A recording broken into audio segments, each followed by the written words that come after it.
Ciao a tutti ragazzi, benvenuti in questo nuovo video.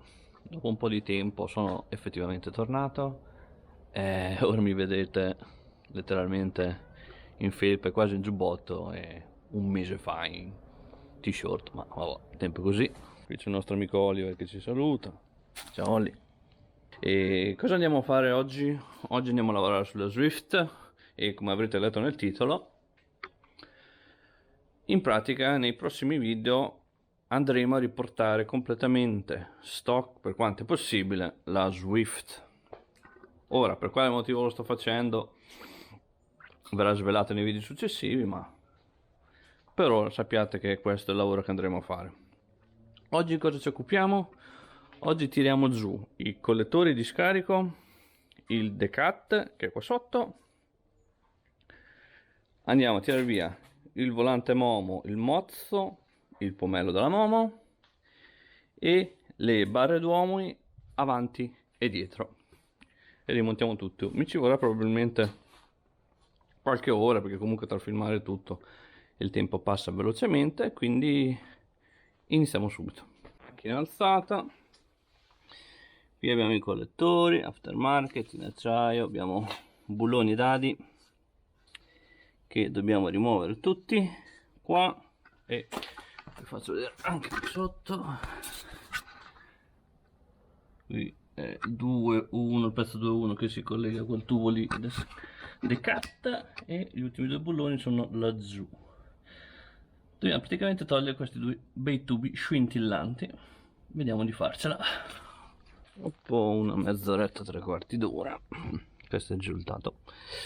Questo è il collettore artigianale di Fusquet 421, molto bello. Guardate che è un po' sporco, ma sonda per la lambda, tutte le sondature, mega piestrone. Questo invece è quello stock,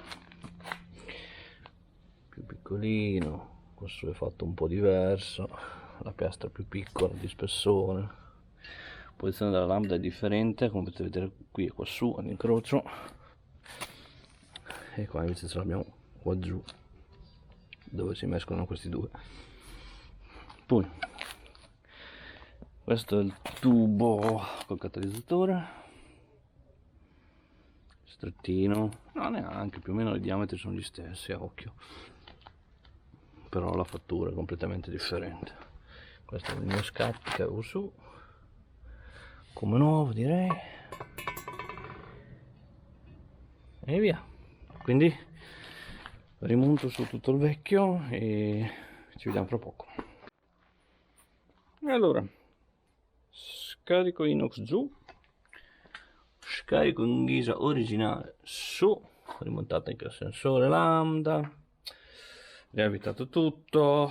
Adesso gli ho dato una stretta, dopo magari la provo, sento se si fiata da qualche parte, ma non dovrebbe, sembra che sia andato su piuttosto bene. Allora, dato che siamo nel vanomotore, abbiamo altre due cose da tirare giù qui. Abbiamo barra d'uomo davanti, filtro dell'aria KN, ok, tolta la barra, tolto il filtro, tolta la barra dietro. Adesso ve le mostro.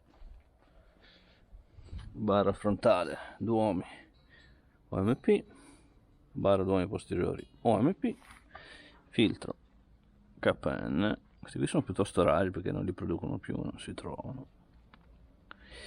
Ora vi direte, non c'è scritto KN da nessuna parte, neanche dentro. In realtà c'è, è scritto qui. Adesso non so se riesco a farvelo vedere, zoomare lì su quella piestrina di metallo, lì dentro c'è scritto KN. E niente,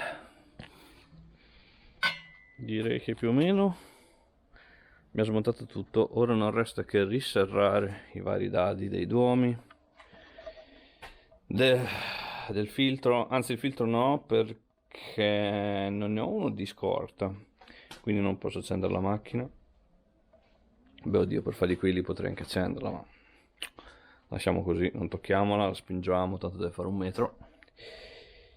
E ordiniamo quello di carta, che spero arrivi a breve, non lo so. Ordinare da Autodoc è un po' una scommessa, a volte la roba ti arriva dopo di 20 giorni, a volte dopo 2 giorni, non si capisce mai come funziona la loro spedizione. Costa fisso 9,99 la spedizione, quindi se avete qualche consiglio per comprare il Autodoc scrivetemelo nei commenti, perché prendere un filtro d'aria costa 6 euro e spendere 10 euro di spedizione, beh.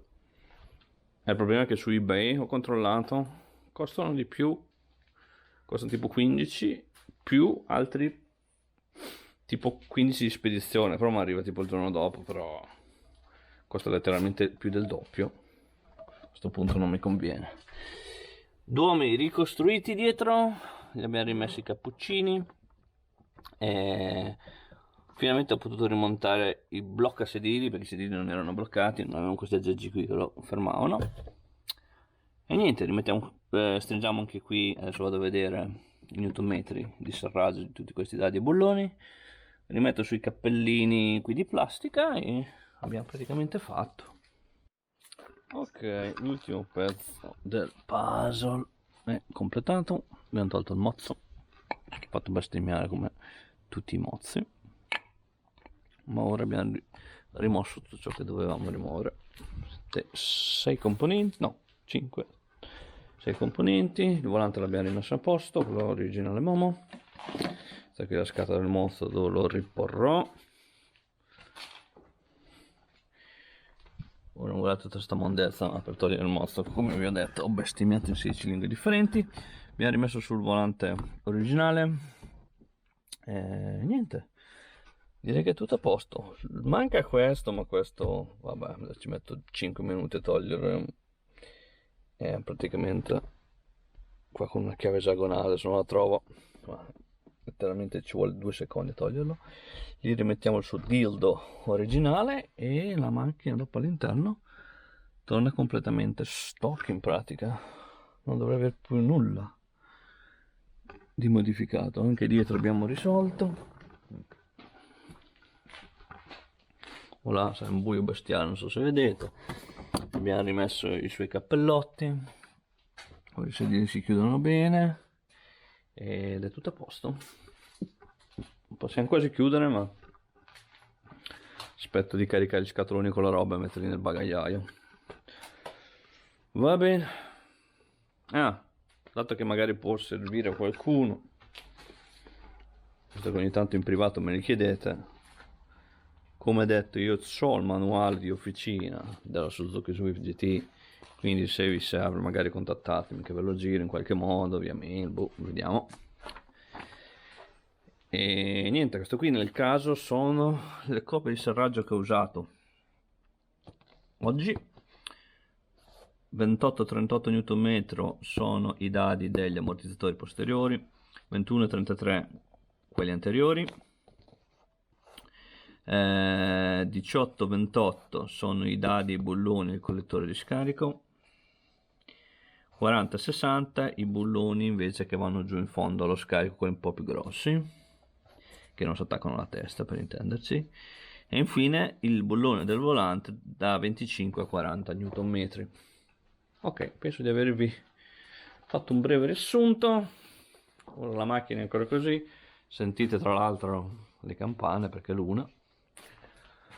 Ci ho messo più del dovuto, pensavo di metterci un pochettino di meno, ma ci ho messo 3-4 ore, che comunque non c'è mai nulla che va come deve, soprattutto la parte di scarico là sotto non è stata semplice, alcuni bolloni facevo fatica ad andarci, non erano duri, è venuto via tutto piuttosto bene, solo che era in una posizione scomodissima.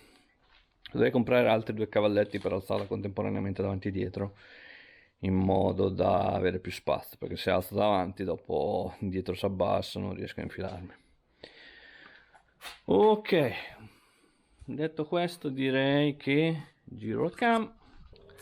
La Suzuki sta tornando tutta stock piano piano, spero di metterci il meno possibile, ci lavoro weekend sì, weekend no, adesso vediamo la fretta che ho, insomma la fretta che ha la gente. E niente, se vi è piaciuto questo video come al solito mettete like, commentate, condividete, fate quello che volete e ci vediamo alla prossima. Ciao a tutti ragazzi, bella.